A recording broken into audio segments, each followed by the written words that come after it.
night hammer, you saw that. People have been waiting for 22 years to do that, and we were right at the end. They were about a month away from having a nuclear weapon. We had to do it. And by the way, there's another beautiful armada floating beautifully toward Iran right now. So we'll see. I hope they make a deal. I hope they make a deal. They should have made a deal the first time they'd have a country. And just weeks ago, at a spectacular operation in Venezuela, we brought the outlaw dictator Nicolas Maduro to face American justice.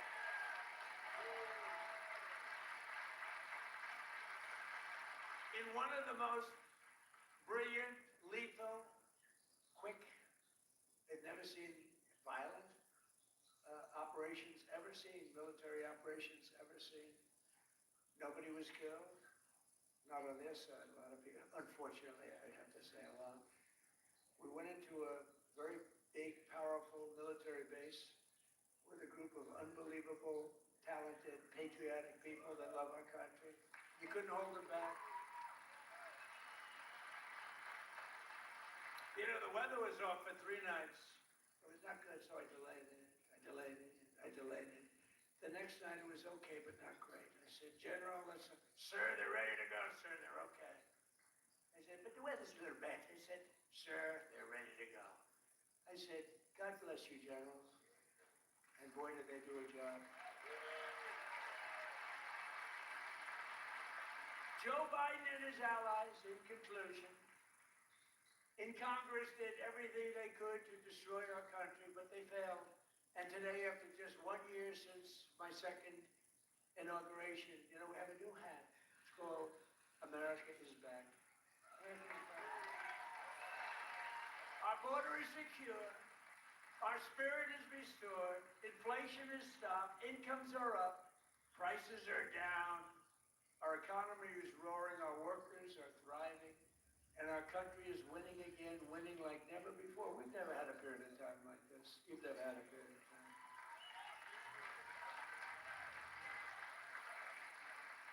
I just left a great group of people from Iowa, and half of them were crying as they talked to me. I don't think they were crying because I'm doing a bad job. You know, in theory, you cry if you do a bad. They would cry because I've done a good job. Sir, they said, sir, you brought our country back. Crying. One woman was fantastic. She grabbed me and she put her head right there, and her tears are pouring over my beautiful suit. I figured I'd get it.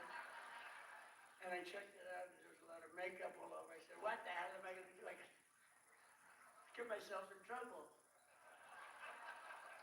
No, but she was crying, and I said, don't cry, be happy, be happy.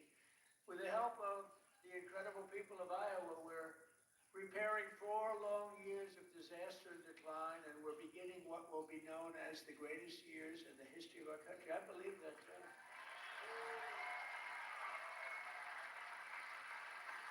We are entering a period that will be called the golden age of America. That's what's happening. So together with all of you, and you were with me from the beginning, all 3 times we won by a lot. I don't know if you remember, but before I got involved, this was really a Democrat state. You know that. I don't want to bring it up. And then I came along, and it wasn't a Democrat very long, and our great chairman did such a good job. Boy, oh boy, you could do everything. I've offered him, come to Washington, take any position.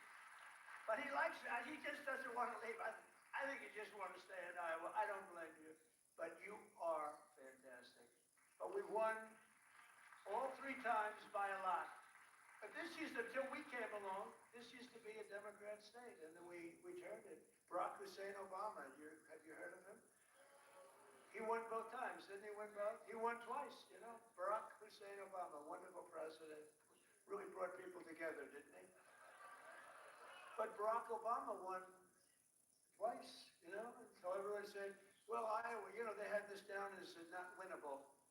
And we won in a landslide. 3 times we won in a landslide. So,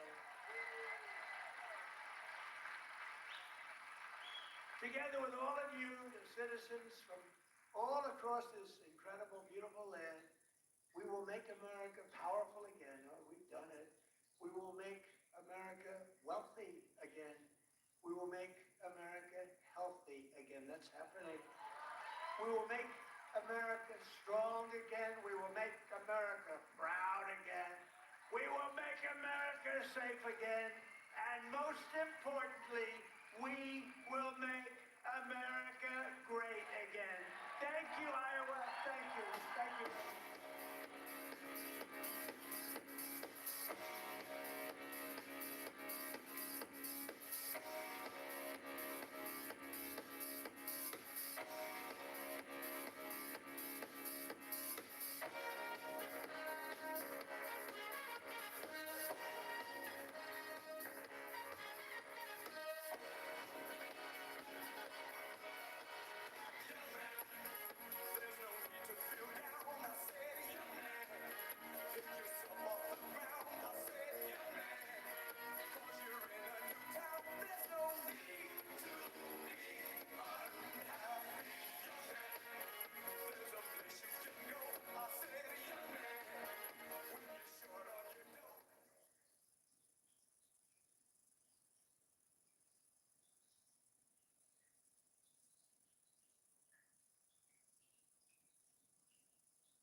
Great honor.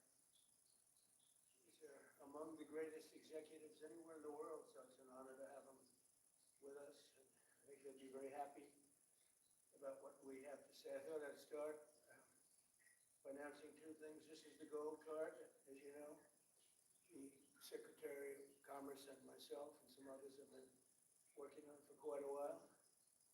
And Howard, how much have we sold in a few days?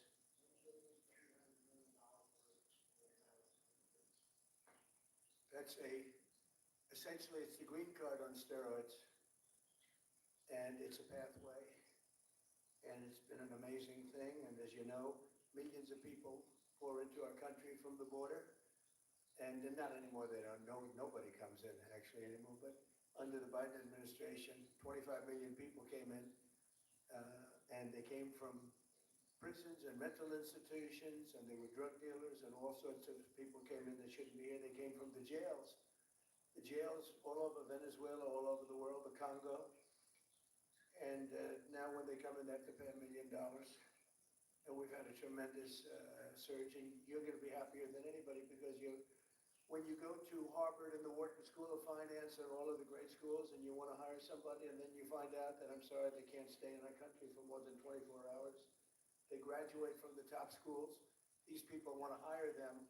Now you're able to buy a card and you're able to keep people in the country. They can't keep people in the country. And they go to Canada, they go to other countries. A lot of times they go to Canada even though they work for the companies behind me. So now you're able to buy, the companies are able to buy the card and use it for people coming in to our country so they can stay in our country instead of being immediately shipped out after graduating. They graduate number one in their class at the best school, and they want to go to work for Johnson & Johnson, as an example, who's not here today, who will be here next week. They're well represented here. But they want to go to work for one of the great companies behind me, and you learn they can't do that because they're shipped out of the country. They're not shipped out anymore.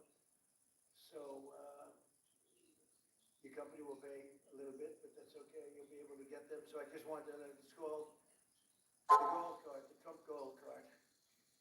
Quite a beautiful thing. And you've taken in just a few days, you've taken in over $1.5 billion.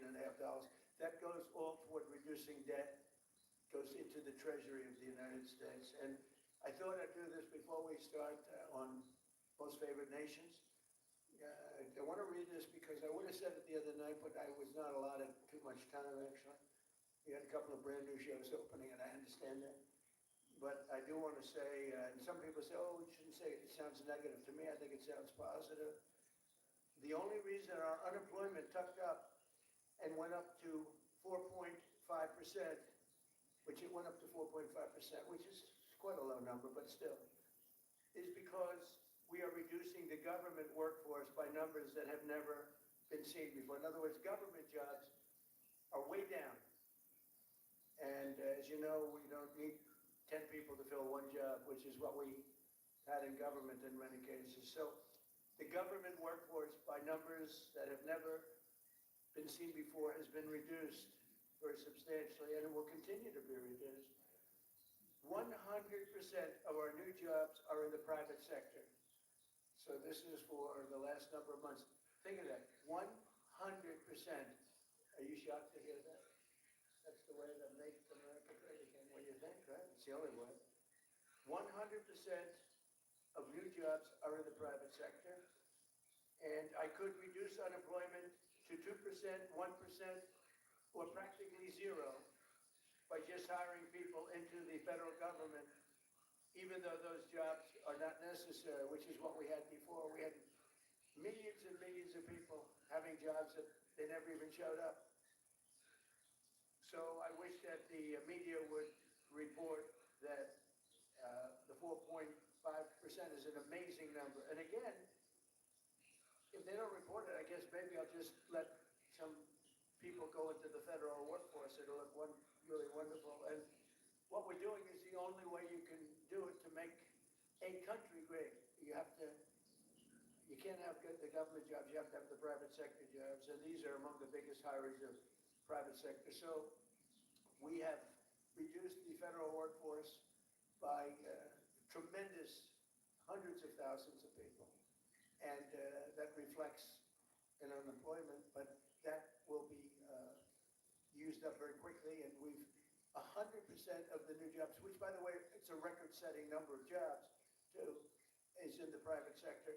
And I think that'll get even stronger when these buildings being built all over the country, of which they're building some too, but AI and auto plants and everything else, they're being built all over the country. When that happens, your numbers will be even better. But I would like you to report it the way it is. We don't do the federal workforce jobs. We're reducing that very substantially. I'm thrilled to be joined by the leaders of 9 of the world's largest pharmaceutical manufacturers, all very big names, celebrities in their own right, very, very powerful people, and they head some of the most admired companies anywhere in the world. It's a great group. To announce that they've agreed to offer many of their flagship drugs, really all of their flagship drugs, at heavily discounted, most favored nations prices. In other words, whatever the drug sells for over the world, in the world, whatever the lowest number is, if it's Germany, if it's in UK, anywhere, we will match that price. Right now, sometimes it's 10 times higher.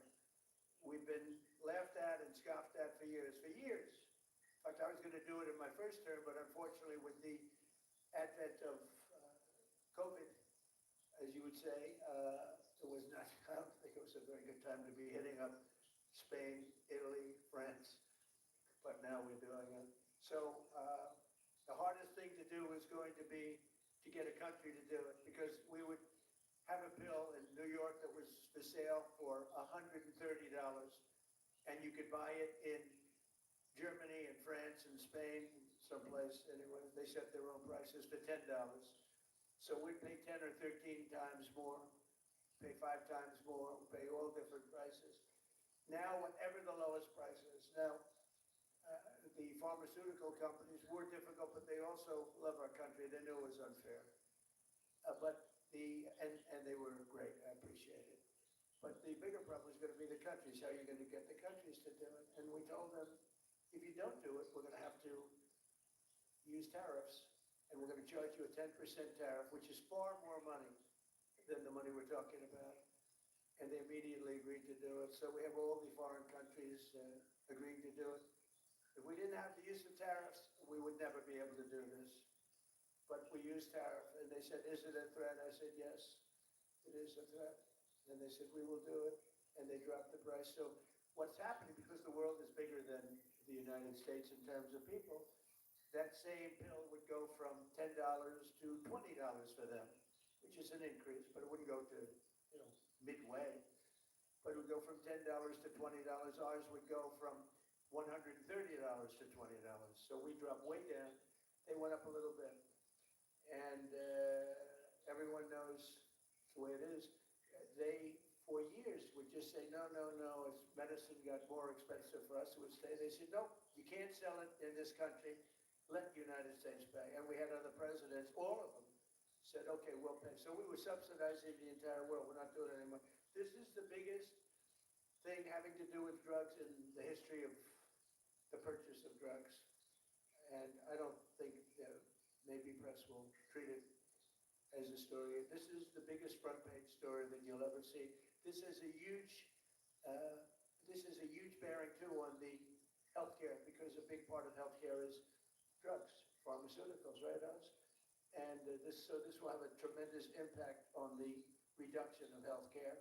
The biggest impact is going to be that the money should be paid not to the insurance companies, directly to the people, and the people buy their own health care. So we're going to be working that. The problem is that the Democrats are very much controlled by the insurance companies that make all that money, but we're not going to let that happen.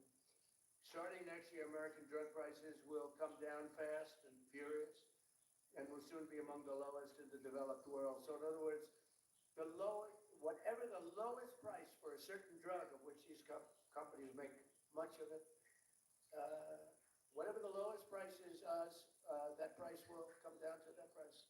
So we will get the lowest price anywhere in the world. If they're lower in England than they are in Germany, we take the England price. As of today, 14 out of 17 largest pharmaceutical companies have now agreed. 14 out of 17. Oh, those three companies, they're in deep trouble. But actually, they've agreed, because I think those three companies are coming in at a different time next week. So they've agreed. Johnson & Johnson is one of them, right? Wonder why they couldn't do it faster. Oh, okay. Trump RX. Trump RX is doing well. As of today, 14 out of the 17 largest pharmaceutical companies, but they've all agreed, have now agreed to drastically lower drug prices for their American patients, for the American people and patients. This represents the greatest victory for patient affordability in the history of American healthcare by far. And every single American will benefit. So this is the biggest thing ever to happen on drug pricing and on healthcare. This will have a tremendous impact on healthcare itself. I want to thank Sanofi CEO Paul Hudson. Paul? Hi, Paul. I hope they have you in some water. Let me check.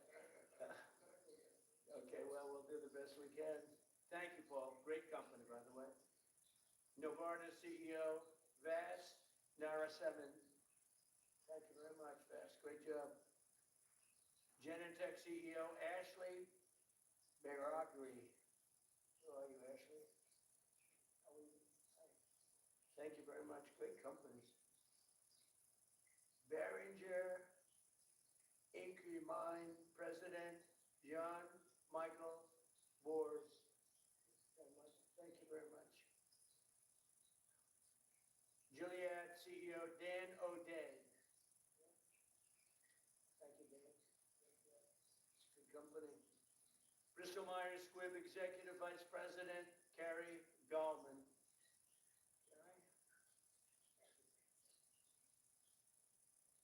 GSK CEO Emma Wormsley. Merck CEO Rob Davis. Great company. Thank you. Very good. You're doing a good job. And Amgen Executive Vice President and CFO Peter Griffith. Peter?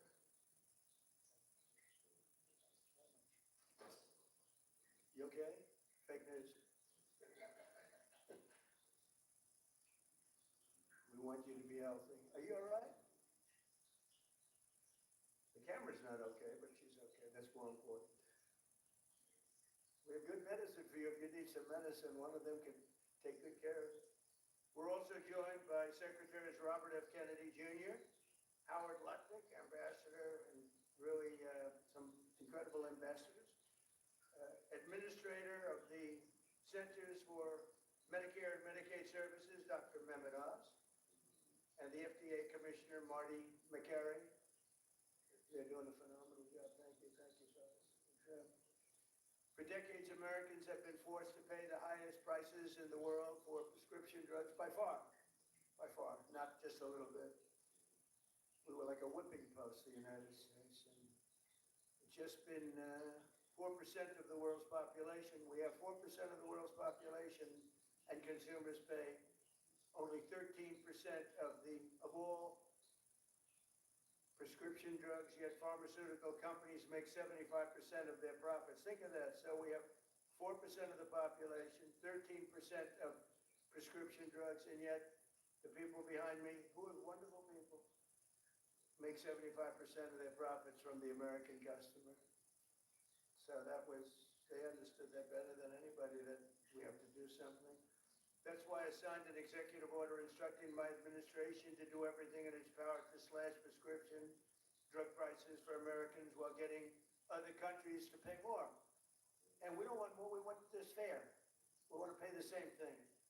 They used to blame it, remember, on research and development. And they said, well, research and development for everybody. And everybody understood it. As a result, the United Kingdom's National Health Service agreed to pay the fair share for prescription drugs for the first time in 26 years. And we expect other countries in Europe will do the same. And if they don't, we're going to put tariffs on them and we'll get the same amount of money, plus we'll take a nice return on the money.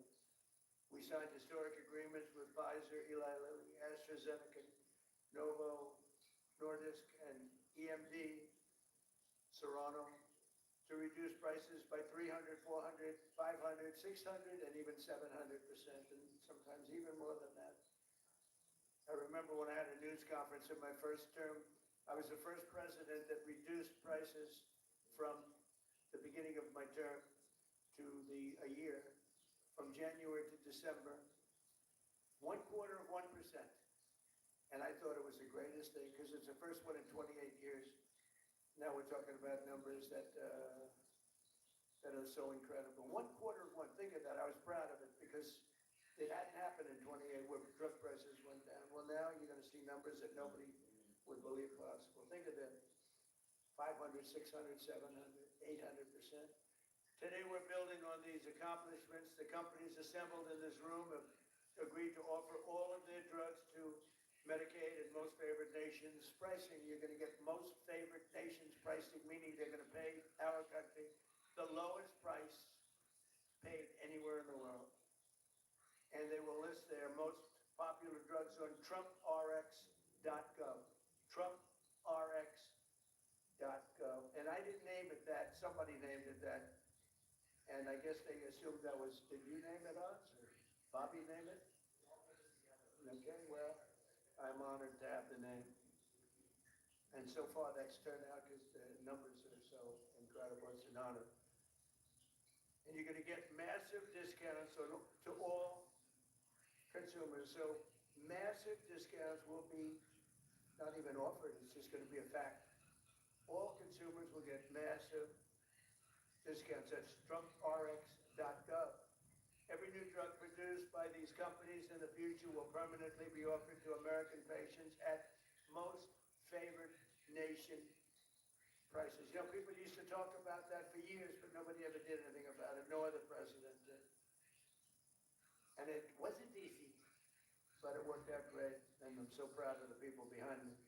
As an example of the price reductions we have secured through these new agreements, Santa Fe will cut the cost of its blood thinner, Plavix, from $750 to less than $16. Wow. Where's Santa Fe? Well, that's incredible, huh? Could have gone to $17. That's amazing. And you're going to do tremendous business. You're going to do much more business. So that's coming from $715. Think of that, $750. And that's the number one blood thinner. I don't want to know about that. I take an aspirin. To less than $16. Think of that. Bristol Myers Squibb, great company, both great companies, will cut the price of HIV medication, Raytaz, from nearly $1,500, $1,500 to $217. And it will cut the cost of hepatitis B medication, Baraclude, from $1,400 to $413. Gilead will cut the hepatitis C medication, Epclusa, from nearly $25,000 to less than $2,500. And all prices are like that because we're bringing them down to the world's lowest price, everything. And these people really are pioneers. What they're doing is so great. And in the end, they're going to do much more business, and I think it's going to even out for them as a company. The other countries, will have to pay more, but even for them, because of the fact that the world is quite a bit bigger, it won't be very severe, I hope. I also want to thank these companies and their incredible executives for their generous contribution to American national security, because it's really what it is. It's, to a large extent, national security. In addition, you can't continue to pay 13, 14 times more than other countries and think you're going to have security. Collectively, they will invest over $150 billion to build up domestic pharmaceutical manufacturing in America. They're going to be, because of tariffs, they're coming in, and I think because of the love of our country, maybe because of the November 5th election, but because of tariffs, they're going to be coming in. They're building already. They've all, just about all of them have started. They're building their plants in all states all over the country, and they're building incredible pharmaceutical plants. We're going to have close to 100% of our pharmaceuticals in a very short period of time made in the USA. As part of these agreements, Merck will also donate 3.5 tons of antibacterials to be placed in America's strategic reserve. Thank you very much. GSX will donate over 200 pounds of ingredients to make rescue inhalers, which is a big deal, and Bristol Myers Squibb will donate 6.5 tons of blood thinners. We appreciate it. Such amazing companies. Every president for a generation has promised to reduce drug prices, but they were talking about a little bit like that. I am the only one of them to ever even think in terms of favored nations, and that's what this is. Favored nations. It's called most favored nation. We are now a most favored nation. I want to thank the leaders in the room, and I also want to thank the leaders of all of the countries that had to pay a little more so that we were treated fairly. I really do. I want to thank the leaders of countries.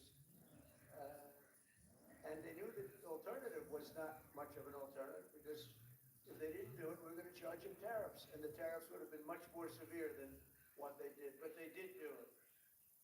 As soon as they realized about the tariffs, then they did it very easily. Now they're very good people. Let's start with Amgen's Executive Vice President, who I already introduced, and I introduced the people here. So I'd like to ask Bobby and Naz to say a few words, and also I'd like to ask if anybody would like to speak on behalf of your company, or just say how great this country is doing, and you're all building tremendous facilities now in the United States instead of other countries that we all know about, but if you'd like to say something. So Oz, you want to start, and Bobby? Mr. President, this gets taller with time.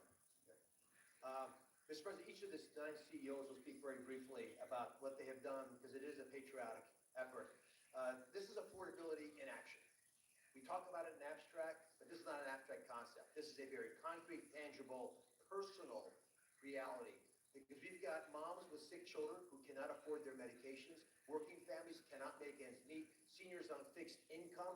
We have 80 million people have to pay more than $100 a month for their prescriptions. They just can't keep up. So this is a hardcore approach to this, driven by a bold leader who's taken bold action. With that bold action, we've now created a standard for the industry. The 9 leaders behind us run the biggest pharmaceutical companies in the world. They're joining 5 other companies that have been through this White House process over the last 2 months. I want to make sure you appreciate that it doesn't happen with just the people in the room. They're wonderful individuals, Chris Klump, Inma Hernandez, John Brooks, Theo Merkel, Corey, Heidi. A lot of folks work their tails off to make this happen, and that's why we've gotten to the finish line. The prices that President Trump left to the next administration on pharmaceuticals have gone up 25% until the president took office. We are reversing that trend and making sure that Americans can afford to get the life-saving solutions. Because if these brilliant innovators create solutions to cancer, hypertension, hepatitis, and a bunch of other viruses, illnesses that have been lethal throughout human history, but you can't afford them, then we're not treating you fairly.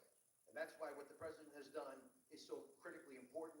He mentioned quickly the amount of money that they've contributed towards our strategic stockpile and building in this country, but fundamentally the health of the American people will benefit because this president took bold action. And from my personal position, I couldn't do anything I do without Secretary Kennedy, who just does not take no for an answer and will call me even more than the president does to make sure things happen right. Mr. Secretary.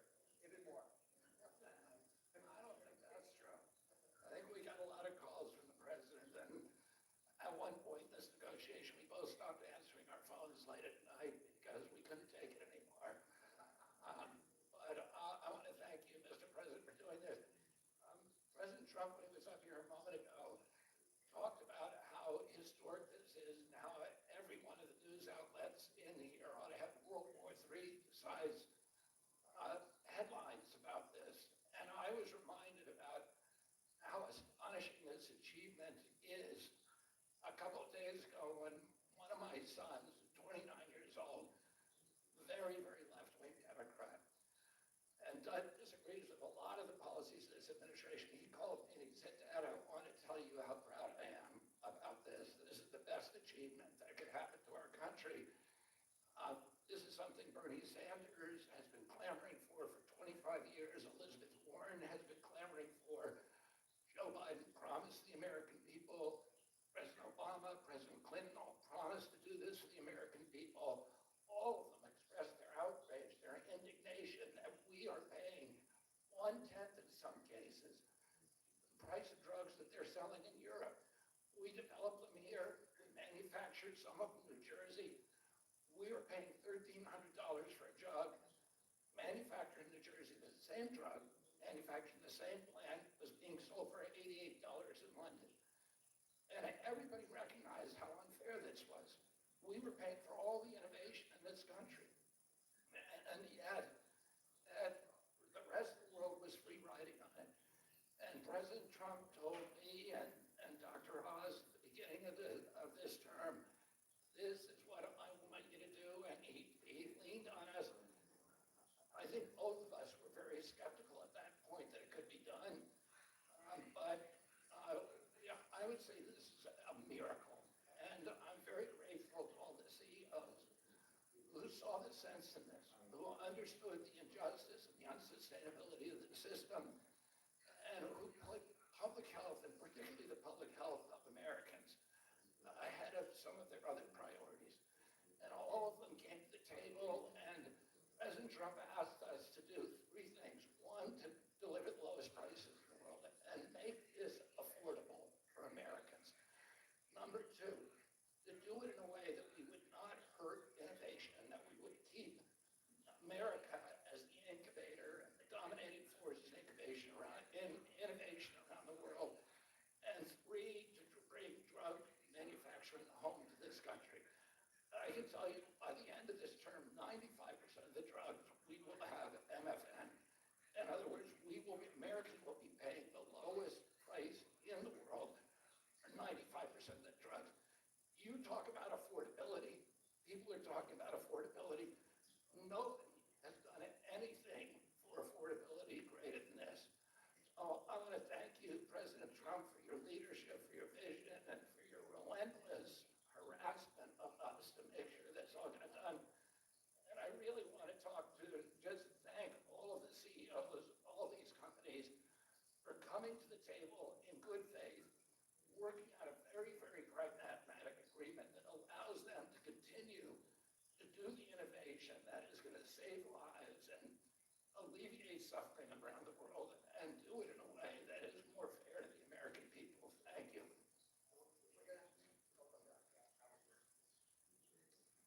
So this is an example of what President Trump does. It's the entire administration, the whole government working together. Bobby and I met at the beginning of the administration of how we could work together to bring drug prices down as the president instructed and bring manufacturing home. So they've said they're going to have 95% of the drugs be at the lowest price in the world. And when we walked in, the president walked in, we were making about 16% of our drugs were being made in America, right? And we are having hundreds, the people behind us are committed hundreds of billions of dollars to bring their manufacturing here and bring their research here. That employs Americans and keeps our drugs produced safely. You want to know when you take that drug is made in America, overseen by the FDA, and it is safe. So the president not only is driving prices down, he's doing a 1-2 punch of bringing production here. And the third thing he's doing is when you take that drug, you know it was made in America, protected by Americans, and it's safe. And I can't be more proud. I think this is the most impressive thing I've ever seen because none of you, and even none of us thought this was possible. Only President Trump, he knew it, he drove it, and he has delivered it here today. And I can't be more proud to be standing next to him because this is delivering for America. So actually, it is alphabetical. If you'd like to say something, feel free. Y'all going to say something short. Good. What are you doing? Mr. President, Here we go. we're going to move it back up, get taller again. Mr. President, thank you for the opportunity to work with you to improve the affordability of medicines for American patients. Amgen recently launched Amgen Now, a direct-to-patient option for Repatha that cuts out PBM middlemen and significantly improves affordability for people who are uninsured, facing high out-of-pocket costs, or paying on their own. Repatha will also soon be added to TrumpRx.com. A U.S.-based pioneer for more than 4 decades, we've invested more than $40 billion in U.S. research and manufacturing since 2018, supported by pro-innovation policies that you've championed. Thank you again, Mr. President. We look forward to continuing to work together to deliver meaningful benefits and innovation for U.S. patients.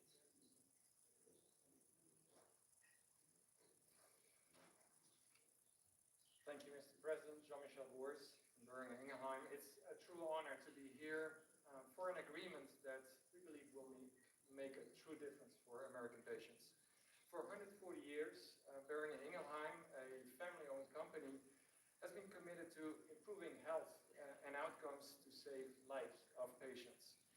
With today's agreement, we believe that we have actually struck the delicate balance that there is to protect America's leadership in research and innovation, and at the same time ensure that patients pay a fair price for their medicines. So from rare diseases in oncology of pulmonary fibrosis, where we do research into chronic diseases, diabetes, chronic kidney disease, obesity maybe in the future, I will go quick.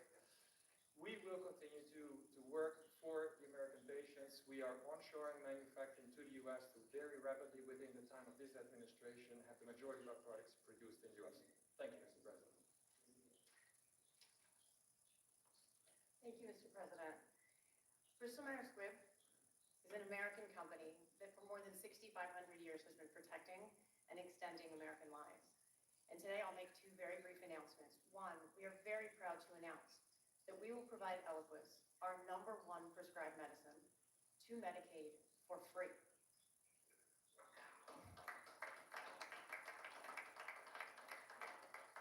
We're also answering the administration's calls, as the President said, to shore up the national medicine reserves by donating more than 6.5 tons of Eliquis. These actions build on BMS's commitment to invest $40 billion in the U.S. in research and development and manufacturing. And these investments reflect our enduring commitment to work with the administration to improve patient lives. So thank you.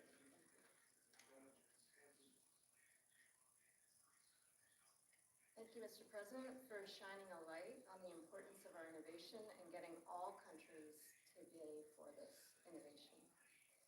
I'm proud to represent Genentech, America's first biotech company. We are offering Our flu medicine, which is very important this year, given the severity of the flu, Xofluza, for $50 direct to patients, and that's a 70% price reduction, and that also will be available on TrumpRx. We're also very proud of our $50 billion investment in U.S. manufacturing and new research labs. Our new facility in North Carolina will bring 11,000 jobs to America. These are important steps forward for Americans and also for patients. Thank you very much.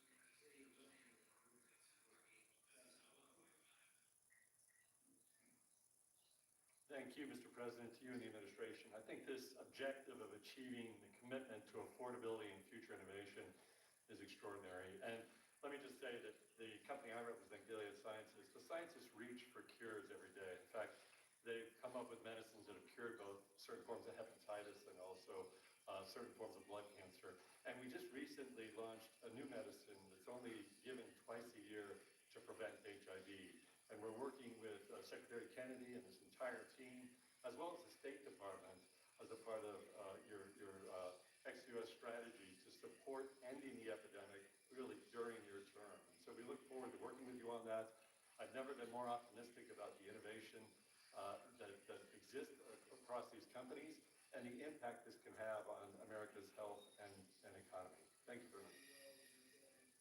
Yeah, it literally prevents HIV almost 100% given twice a year. And so the America First State Department strategy, we've partnered with them, and we're also partnering with Secretary Kennedy and his team. Thank you very much.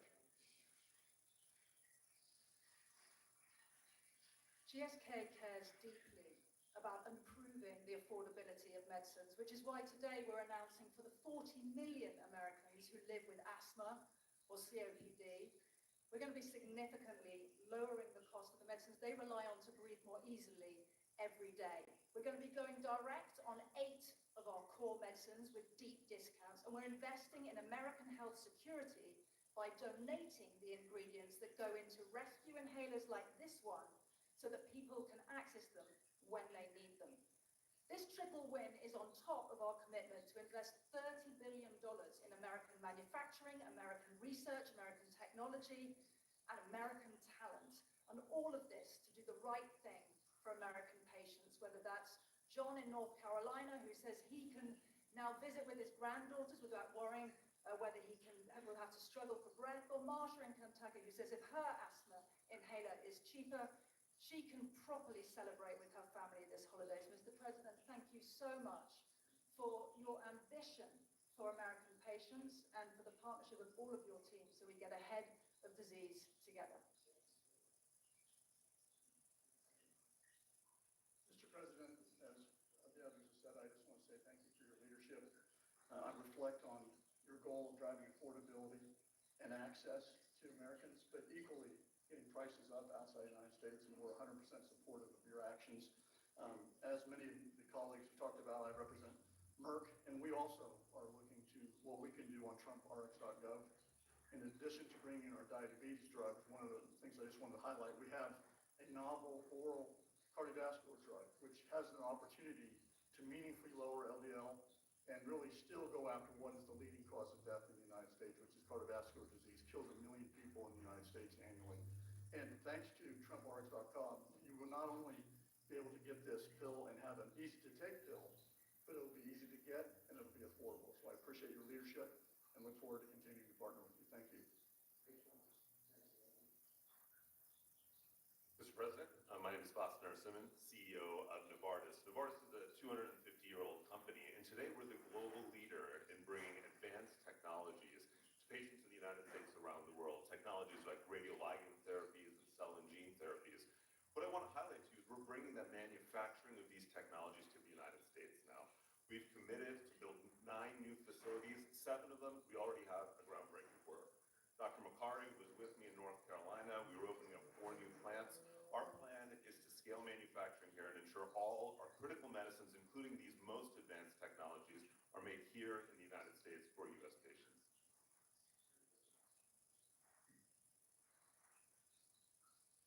So first of all, thank you, Mr. President. I think you've convened on an extremely subject and made more progress than perhaps anybody ever thought was frankly possible. For Sanofi, this is another day to reaffirm our commitment to patients, our unwavering support to trying to do the right thing to help patients get better outcomes. But simply, affordability has been at the heart of that for a very long time. Having concluded this contract with the President and the administration, we find ourselves able, as a joint effort, to go further than we ever thought was possible. And that's kudos to you and for what you have done. Improving affordability and preserving innovation and rewarding innovation is a very difficult balance to take. I think we feel the negotiations and the conversations have had the patient at the center throughout the entire time, as difficult as it may have been on occasions. I think what many can learn from the way this was handled, but simply, is that when you bring industry and you bring government together with the spirit of doing the right thing for patients, it is almost limitless what can be achieved. So, on behalf of Sanofi, I'd like to thank you, Mr. President, and the team for what has been simply an incredible amount of progress. Thank you. So, as I watch, these are the greatest business leaders, and they're beyond that. Many are doctors. They ended up running the biggest businesses in the country, but you've done so much, and you made it a lot easier than we thought it would be. You just, you understood to do the right thing. And as I was watching, and I know all of them, not personally, a couple of them personally, but I know them all through reading lots of business magazines and other magazines and newspapers. These are highly respected people. And I said to myself, look at what they've done. They've done something that, and as you said, something that you never thought was possible to get done. Most people thought for the United States, their favorite nations, where we had the lowest drug price in the world, was unthinkable. I said to myself, we have a thing called the Unaffordable Care Act. It's unaffordable because the insurance companies make so much money, and the insurance companies totally control the Democrats. And I said to myself, standing watching these great leaders, and we have 4 other leaders coming in, Johnson & Johnson, and 4 other very big companies, actually, very great companies. So they've all agreed, and they'll be coming in next week, and we appreciate them too. But they've agreed to the same thing, lowest price anywhere in the world. I said, I think that the insurance companies, we should have a meeting and we should talk to them.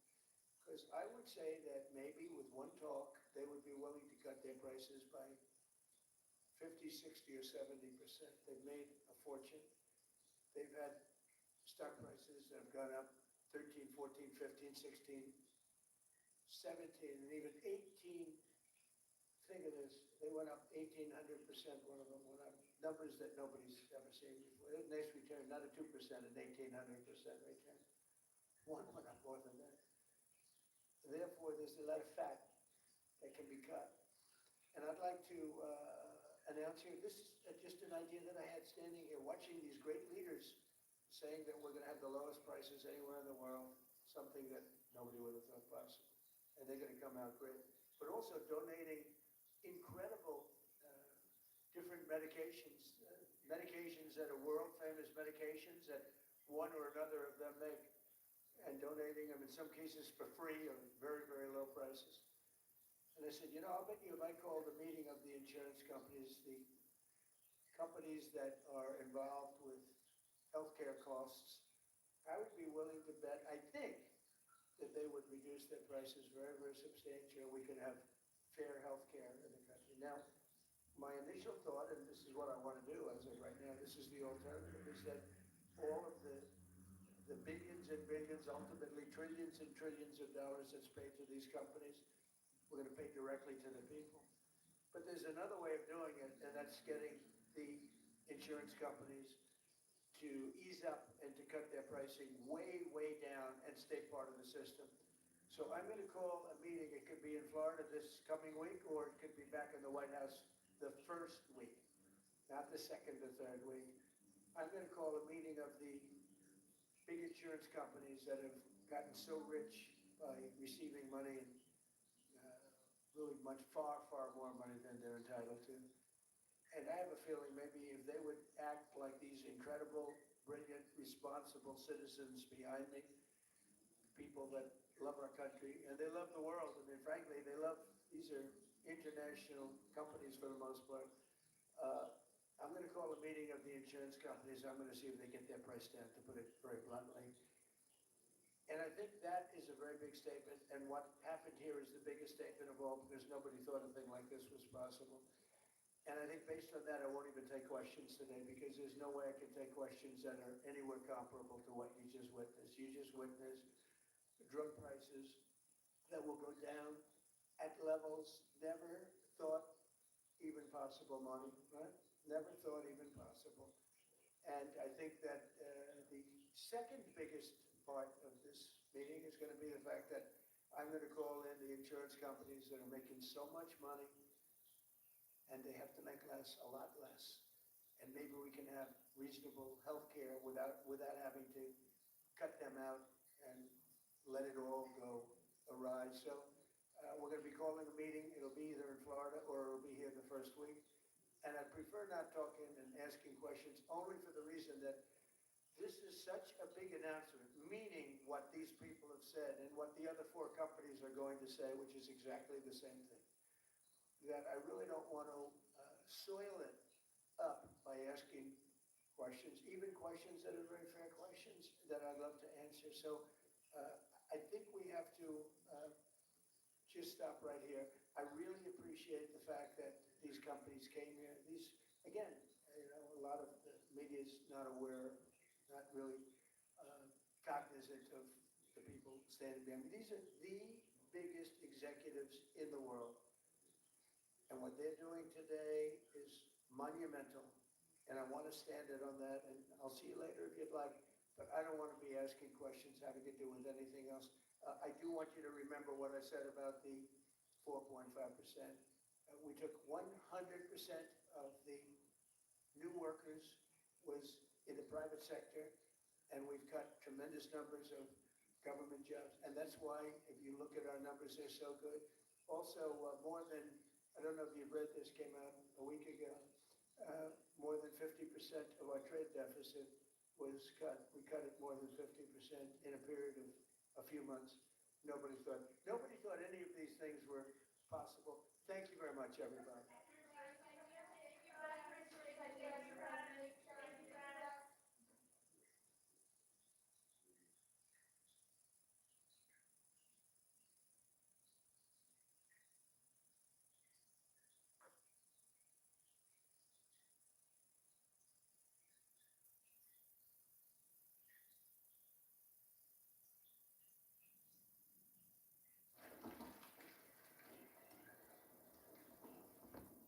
You want to move down? We have some more already come down.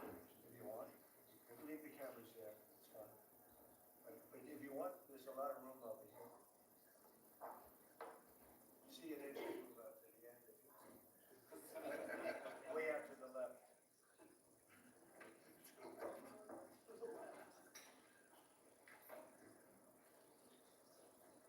Are you able to get them all in the room?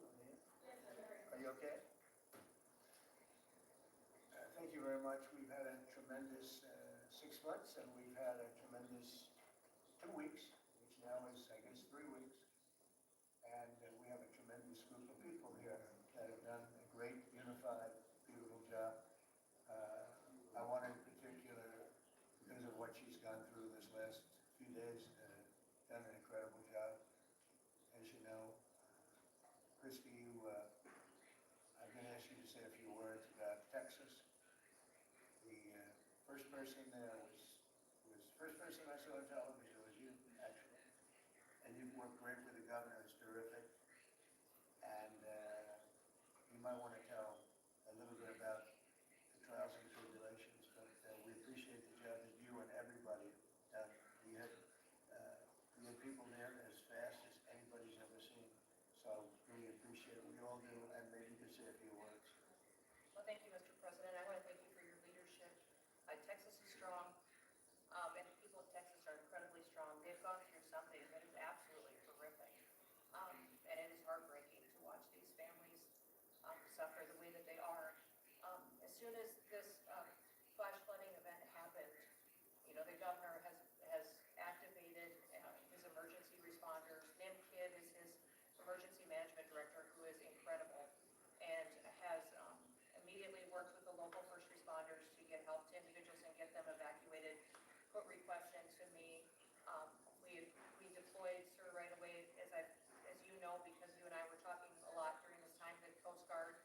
We also had some